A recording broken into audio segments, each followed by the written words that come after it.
listeners, how do you do? This is my podcast and it's just for you. It's called TED Talks and it's a load of shite, but I hope you enjoy it because I've kept it like it's about an hour long and all about Teesside, the people, the places and the borough pride.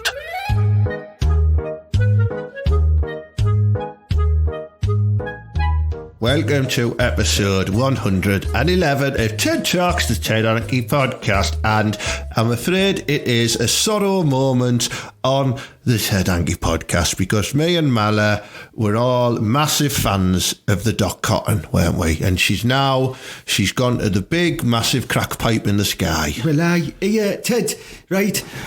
That was the woman who inspired me to be on 40 a day, you know what I mean? Wanks. She loved, So, you know what I mean? She loved a pipe, didn't she? Oh. She was constantly blazing away. She was class. She was the poster girl of 20 Berkeley Mentals back in the day. You know what I mean? Yeah, and you probably would have dropped the hand, wouldn't you? What, on Dot? Well, of course you would have. Or on the real life June Brown. Either. Yeah, you muck. She's not been gone 5 minutes, Mallory, and you're talking about finger blasting her. Well, this is what I think, right? If you're going to say it when they're alive, you'll say it when they're dead. And I used to say that when they were alive. I say it about a lot of people. Our mum always says, "Oh, Elvis, he was bloody handsome. I'd have had a go on his face." No, you're right, mate. Yeah, poor Joan Brown has sadly departed. 95, though. That's great innings for Joan. Where do you think she's gone then? Do you think she's gone to the... Hang on. Where do you think she's gone? Has she gone up there with the good people, or has she gone down there because you're guaranteed a light, aren't you? She might have wanted to go down there with her Nick, mightn't she? Do you know it wasn't a real son, Nicky Cotton? Well, he's your brother, and he looks similar. I used to like how he's like the worst actor in the world, and then he used to always like pop up in EastEnders, and you used to still be delighted every time because he'd always be up to like, "All right, Ma, I'm gonna go and call Mark Fowler and AIDS shit." Well, he's class, man. I thought he was mint me. Yeah. He always used to turn up and he'd just be like, "All right, Ma," and he'd just bully people. And you know me, I like a bit of playful bullying, especially on the square. It's class. I know, but like you get upset, don't you, when the elderly and soaps die? I mean, I remember when Ethel passed, you know what I mean, and you offered to look after her Willie for her. Well, yeah, because I often imagined her looking after man. Oh, that was it. Yeah. But that good question there of binary oppositions, good and evil. It got me thinking about, we all know Dot's going to heaven, but she might struggle for a light up there. But there's quite a few smokers who were good up there. Well, there's quite a few, probably more down in hell, He's down there. Who was that Basil the Brush? Basil the Brush, yeah. No, but it got me thinking about religion and, I don't believe in all that shit, Mala. Yeah, I'll tell you what, right? I'm going to tell you now, there's something going on with religion. You know why? Why? Right? Yeah. People talk about slum landlords, don't they? People talk about rich people buying second homes. Yeah. Look at God, man. He has about 6 houses in every town, doesn't he? And they only get used once a week. Do you know what I mean? He's just buying up the land. He's sussed it all out and he's buying up the land waiting for developers to come and buy it. Look at the church at the top end of Stockton there. He's had that for years, hasn't he? It's a good point. God is probably the biggest property tycoon in the world. Well, he sussed it out early doors, you know what I mean? And there is a saying, buy land because God isn't making any more of it, because he's running the racket, because he could if he wanted, couldn't he? But he's running the racket. It's a good point, Well, I started thinking about religion and Christianity and all that type of shite, you know what I mean? And it got me thinking, like, there's some proper strange religions out there. Like really strange ones, and I'm not on about your mate down the club who swears that he's an elf. He's just little with big ears, isn't he? Well, but I'm going to run through a couple of them today and see what you think, Mala. I think it'd be quite interesting listening for the listeners rather than just me and you talking about fannies and that. No, let's talk about religion. I'm sure fannies come up in religion as well. Well, they might do, yeah. I'm going to tell you about the first strange religion I've come across here, right? And it's called Pastafarianism, right? Yeah, Pastafarianism, right? And who doesn't know about the flying spaghetti monster? right? This is a true religion, Mala. It was born in the United States as a social protest in late 2005 and was founded by Bobby Henderson. And in this religion, rejected by many, the flying spaghetti monster is a supernatural being who created the world 5,000 years ago when he was a little drunk. When he was, well, you've got to be pissed. Have you seen the state of Billock? Fucking hell. Someone was drinking, weren't they? They're saying that there's this fucking big spaghetti monster, right, with eyes and meatballs. Meatballs. That's a religion. There's a religion that. Yeah, Ted, right. When was that religion started? 2005. Well, I thought so because I can't remember in ancient text them talking about meatballs at all. Do you know what I mean? They were all about hummus and that back then. Oh, it gets worse, right? There's another one called Invisible Pink Unicorn Religion, right? And obviously unicorn is another supernatural creature. Right, according to its devotees, the world was created by a pink and invisible unicorn-shaped goddess. And this religion, founded by an atheist group, emerged as a satire to discredit other religions. And one of the debates above its devotees is that she steals socks. I nearly said that wrong. But apparently, if your socks are going missing, it's a religion and it's a unicorn, or it's an incredibly camp man. This is the second one I don't like here. Right, I mean, here, where's the group of lads knocking about, you know what I mean? Doing like wonders and stuff. These lot are just nicking socks, man. Here. It's all utter shite. It gets worse, right? Religion number 3. Sticking with Jesus at the minute, me. You haven't convinced us. Sounds more believable, doesn't it? He could make his own home brew out of water. It's class.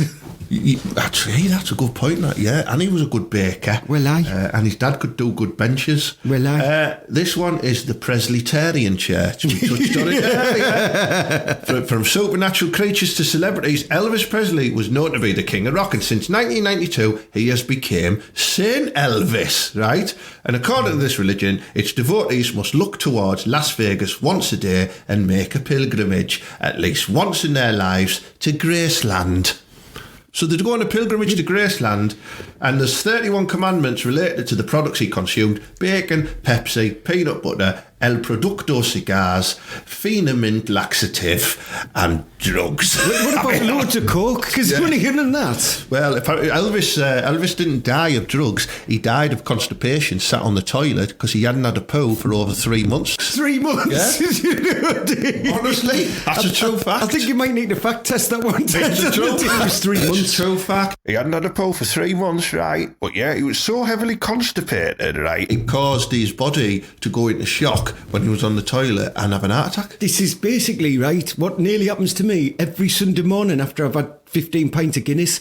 Do you know when you get a proper big black Guinness shit? And one of your vegetarian and you go, parmos. And my veggie parmos, exactly. And it bungs you right up and you squeeze and then your veins pop in your head, man. It can happen.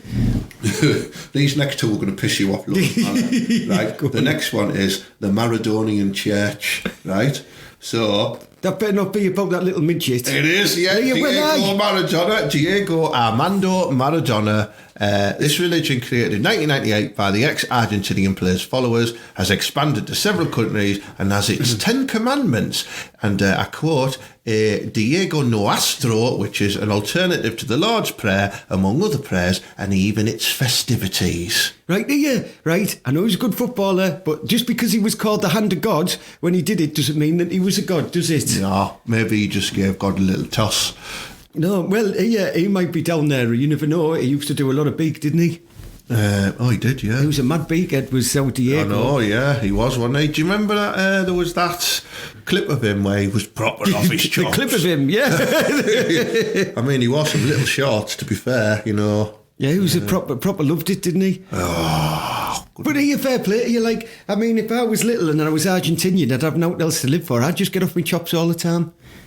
I mean, most people in Stockton do it, and they're not little or Argentinian. Well, rumour has it he never got over the Falklands.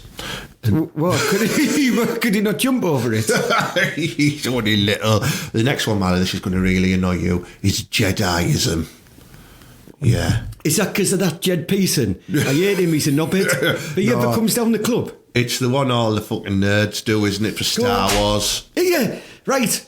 Right, listen, Ted. We're Right. going to have a malice rant coming. We are proud, right? And here, right, listen, you can believe in what you want and you can have a good laugh and that. And it's just because you never got fucked at school doesn't matter, yeah? You can pretend, oh, yeah, I like Star Wars. And yeah, I've got a dead good job now because I was dead clever at school. And now I don't have my acne. I'm quite hard because I go to the gym and everything else. Right, yeah? And I might look the same, but fuck off, you scruffy cunt. Don't ever do this because I'm not having it. Stick your Jedi up your ass. We support the borough. We are proud. You know when Mallet drops a C-bomb, he doesn't like a particular religion. Are you going to edit that out, Ted? No, I'm leaving it in. I think it was passionate, you know what I mean? It was truthful. There's several beliefs within the same religion, but the most accepted is that they consider the Force to be a manifestation of God. So rather than use the Force, Luke... It wasn't, right? It was some like lad who liked playing with Lego and built loads of Star Wars stuff and then made a movie out of him, right? And then there was one hot bird in there, and that was that big hairy woman who used to hang about with Han Solo. You know, that looks like she used to knock about in the borough. Chewy backy. Yeah, Chewy exactly. backy, yeah. She was class. Yeah.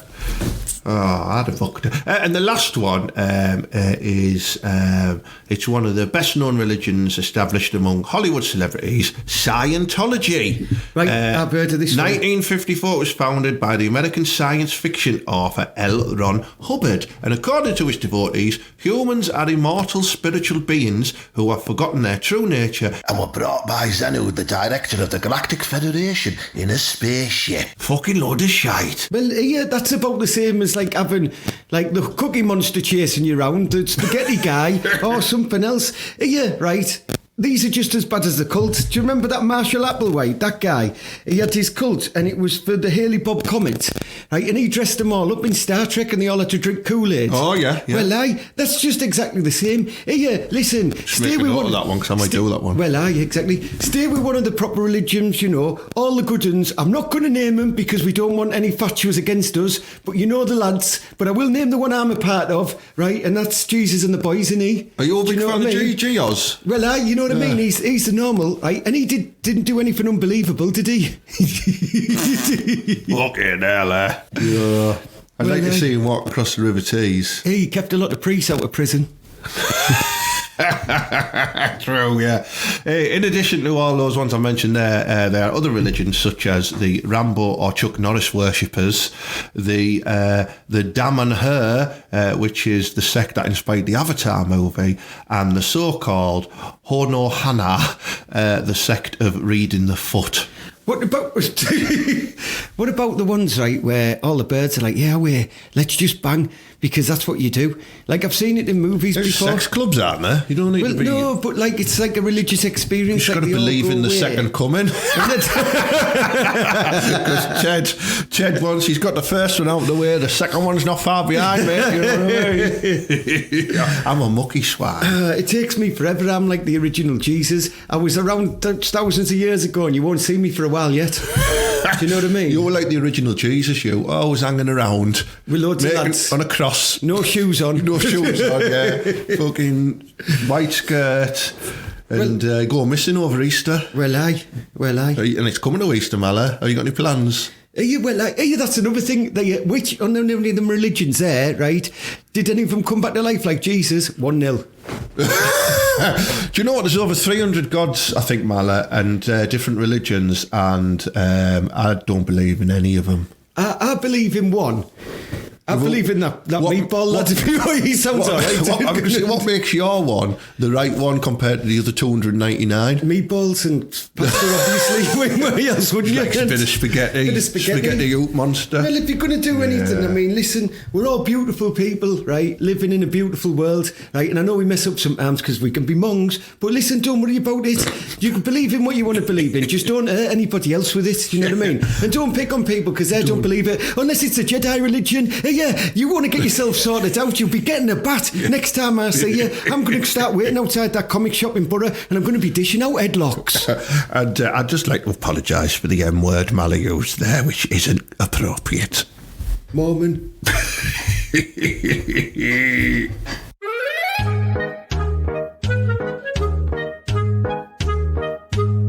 Yeah, right, man. That was really interesting. Some of that religious crack we were having there, like, wasn't it? I never had any crack. Where is that? I am off my chops on religious crack, I'm telling you, mate. And I've got more. We're going to stick with the religious theme today, right? And, you know, I've delved a little bit deeper into religions and I've started looking at, like, beliefs. What are the fucking craziest beliefs in world major religions, right? And I'm going to go through them for us now, right? Okay, like this, and just to give you a little bit of an introduction, right? There are 19 major religions in the world, right? Most of which you've never heard of. Within those 19 are a shit ton of subgroups, sects, and denominations, and every one of them thinks that theirs is the one true religion, right? That's a bold statement, isn't it? You know what I mean? Well, that's a fashion brand, I think. Oh yeah, it might be. Yeah.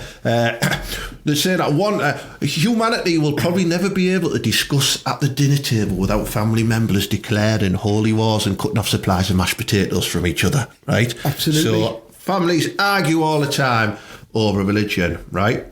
They're like, I'm right, you're not type of shit. It does my head in, you know. Just believe in what you want. I believe in Swedish netball. Female ones? I want to see him before I believe in him. I haven't seen any in real life. But, right, I'm going to go through a couple of these beliefs for you now, right? So, bear in mind, these are all true and they are batshit crazy. I mean, really crazy, right? Number 5, this is Catholics and the Holy Prepuce. Right, I'm going to fight you now. You better not be knocking the Catholic. No, I'm only joking. Right. Go pretend. Go in. The Holy Prepuce, right? Aye. Or Prepuce, I don't know which pronounced. Right? But listen, Prepuce. When Jesus was a baby, he, like every other little Jewish boy, he got his dick snipped. Right? Okay, right? But because it was Jesus, right, his foreskin was way more special than your average foreskin. In fact, people thought it had magic powers, right? So during the Middle Ages, there was numerous claims of people possessing the holy foreskin. Right, and at one point, there was as many of 18 of them in existence, right? So that either means Jesus has 18 cocks, right? Or he's some kind of hentai fucking dick monster, right? Right, or the foreskin, this is the worst bit, or the foreskin of random non-Jesus babies were being pawned off as fucking false flesh of Christ. People will buy out on eBay, won't they? That's the thing when you go on. I think that one's true though, because there was loads of priests when I was growing up always wanted me to show up Jesus' foreskin. I had to go behind that little thing, but I never saw it. I fell it a couple of times. Oh, God. But over the years, over history, it's been handed to people as gifts. Right? You can't hand babies' foreskins about. This podcast getting wrong this time. Listen, right? It was apparently Charlemagne gave it to Pope Leo III as a disgusting Christmas gift in 800. Whatever it is, I don't know, must be after Christ, Anno Domini. Anno Domini. Are you all right then? Who was that? Charlemagne, and who was the other one? Pope Leo III. Right, I'll be Pope Leo III. You be that bird. Yeah. You come on in. And I've got you a nice present for Christmas. Well, what have you got to me? You open it up, here you go. What is this? It is a little snail. Oh, it is a bell end. Yeah, what are you doing? It is a bell end of Christ. Oh, well, that makes a bit of a difference. I'll stick it on my wall, won't I? Yeah, lovely. I'll put it up there now. And scene. Right, that's how you were. That's how you were. We brought that to life there. No, but yeah, that was it was stolen. Then it was stolen in 1527 because, unlike Boglins, that was a popular Christmas gift. Well, aye. This one never came back in stock. But then it was apparently rediscovered somewhere in Italy in 1557 and then authenticated by the church's in-house CSI team. They had a fucking CSI team in 1557. How did they just go? Yeah, that's God's tip of his willy. It's mental. So, right. Aside from the repeated coveting and theft of a baby's rotten penis flesh, right, Catholics as a whole used to be way into this foreskin shit. I mean, like, really badly into it, right? January the 1st used to be called the Feast of the Circumcision, right? That's going to be one of the most least appetising dinner party themes. I can't ever remember that when I was at St. Pat's. And no one said, we're having a day off school, what's it for? Feast of the Circumcision. I never remember that, Ted. Well, you'd probably think that was where they just ate loads of Cheb depends, wouldn't it? You know? But that brings me on to number 4, right? Number 4. This is Jewish babies getting horrifying bloody blowjobs. Right, Ted, I'm going to stop you there. Right? I think you're going down the wrong path. This is all fact, right? Listen, there was once a baby boy who died of herpes, which he contracted during his bris or bri. I don't know how it's pronounced. It's a Jewish ceremony, right? How did he get it? Oh, because the twist on the classic Orthodox ritual of circumcision. It's called the Metzitza Babah. Is that where they bite it off? They bite your cock off. Oh, well, I've heard this before, actually. Well, it's when the mohel, which is the... I just apologise to all our listeners in Israel. If you've watched the programme Seinfeld before, it's just called the dick tip cutter. Like a cigar cutter. And it's where he sucks the blood from the incision to cleanse the wound, and he doesn't use a crazy straw or a dustbuster. He gets down there with his gob. This is religion, and they're already piping him off from firstborn. Well, again, I experience with the Roman Catholic. No, I'm only joking.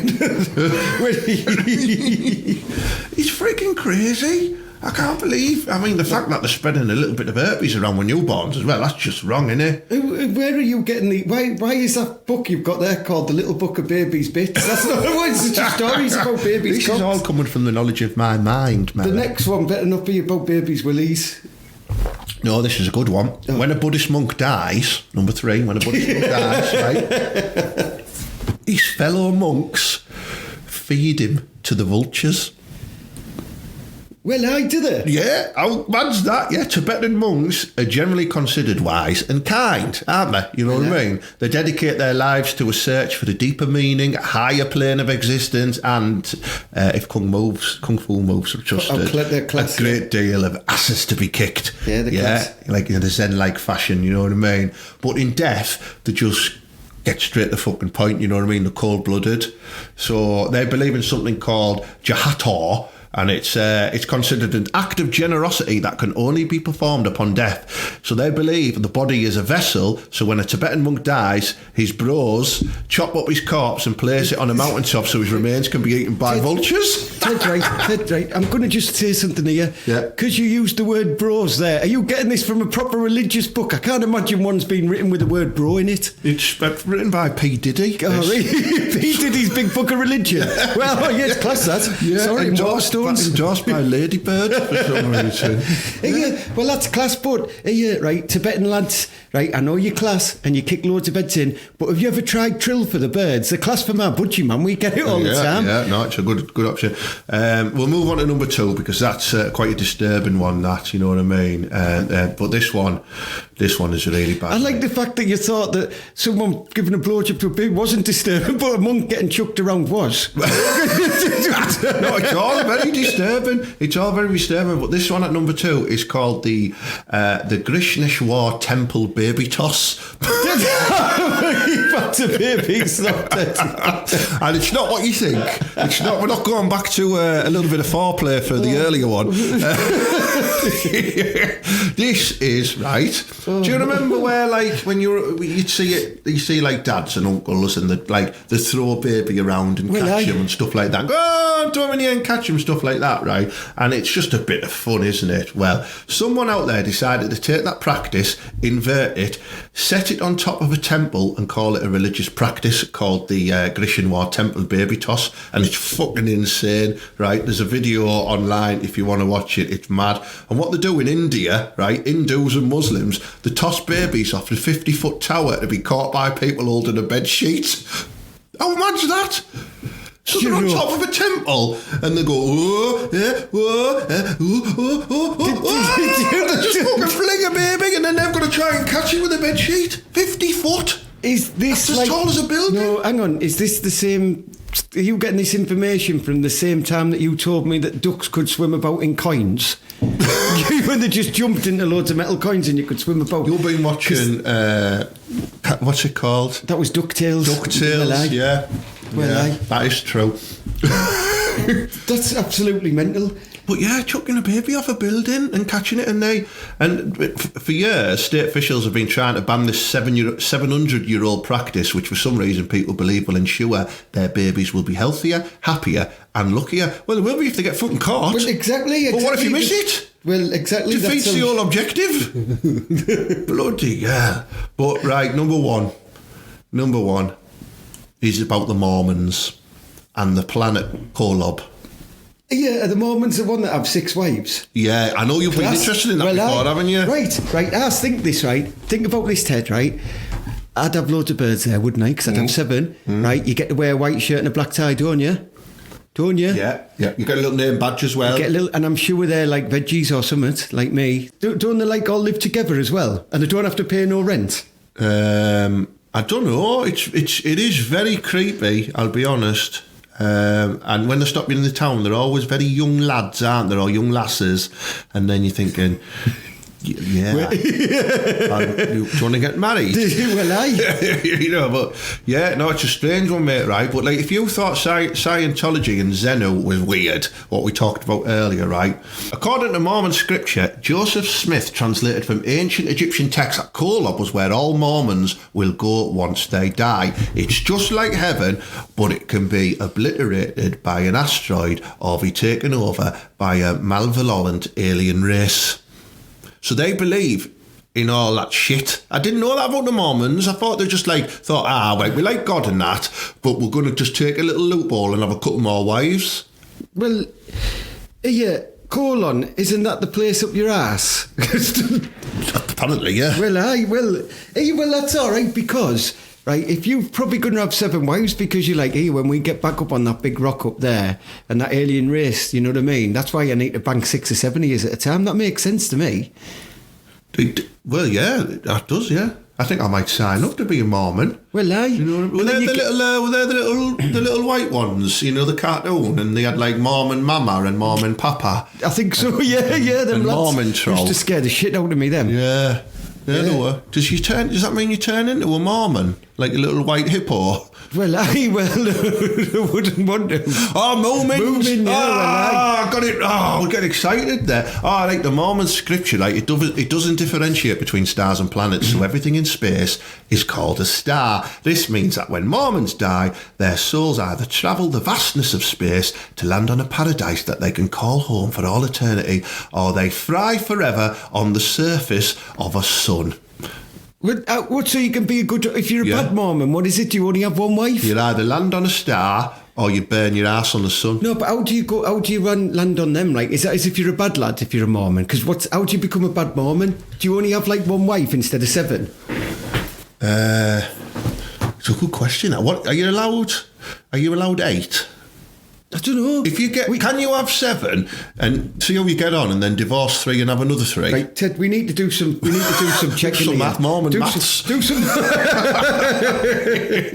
Didn't you take that at university? Yeah. Came away with 4 wives. Fucking mad. You know what I mean?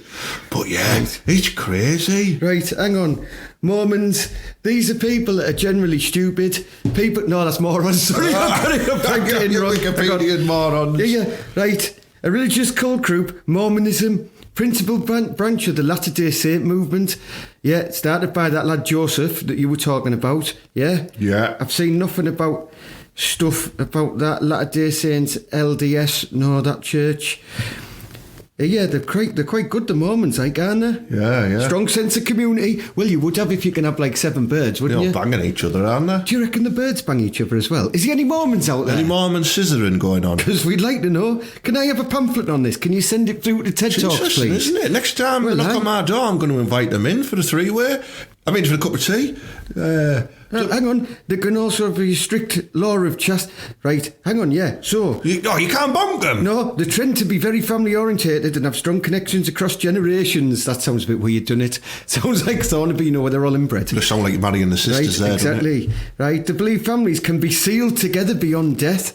They also have a strict law of chastity, requiring abstinence from sexual relations outside heterosexual marriage and fidelity within marriage. Oh, they don't like the gays. Though the community of Christ is accepting of LGBTQ individuals and relationships. Well, so that's all right. Yeah, I quite like being a Mormon. They don't like them. No, they said they're accepting. They said That's all right then. Yeah, we don't mind that. Would you be happy about going to the planet Kolob? Well, I'm not happy about having to go to Utah first, because that's apparently where they all live. Central Mormon culture influences Utah in North America. Yeah, the Utah Saints. Utah Saints. Well, Kolob is supposedly located at the centre of our galaxy, because if you're making a religion, why not make true believers think an entire galaxy revolves around them? Well, that was very spiritual. You know what I mean? But if you want to get a little silly, Mormon, they've got a Bible, and the Kolob's location, they say, of all the heavenly bodies out in space, Kolob is the closest to God's throne, meaning millions upon millions of Mormon souls are basically the salacious crumb to God's jabber, whatever the fucking hell that means. Yeah, right. They see Jesus Christ, who's like our lad. Well, he's my lad, isn't he? Yeah, Jesus. He's like I support a football team. I'm Roman Catholic, so I support them. Right. And they see Jesus Christ as a premier figure of their religion. So he's like one of their top lads. Like the still. referee? He's still a top lad. Do you know what I mean? So they still see him as like a good lad.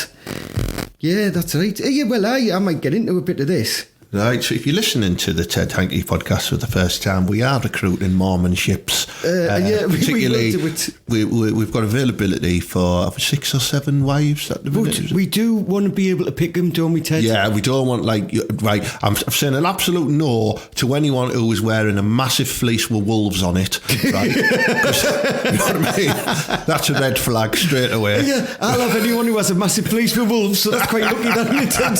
You know what I mean? Cat ladies, they can get lost as well. If you've got like what looks like really naturally thick, coarse black curly hair, I will consider it, dependent on the bush, but otherwise you're probably just a bit scruffy. So no, you're not allowed in the Temple of Doom. The Temple of Poon. Temple of Doom. Temple of Poon. That's what we're going to call our cult, Mala. The Temple of Poon. I think you've just got your episode name for the week, haven't you? Ted Hanky and the Temple of Poon. Ooh, and that's religion for you.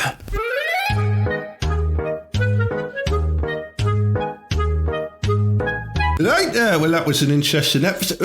Where you going, Matt? Why have you got a suit on? Black suit? Hey, Ted, I've just seen loads of lads outside Barnacles, like with white shirts and that, handing out some pamphlets, do you know what I mean? Going to get myself sorted. Do you want me to send some birds up for you? Yeah, if there's a couple knocking around, Moomins, send them up. You know what I mean? I'll bring it, I'll sort it out now. Nice. See you later, podcasters. See you, Matt Mala there, off to join a cult with Moomin Mama and Moomin Papa, and he's going to hopefully get some Moomin minge.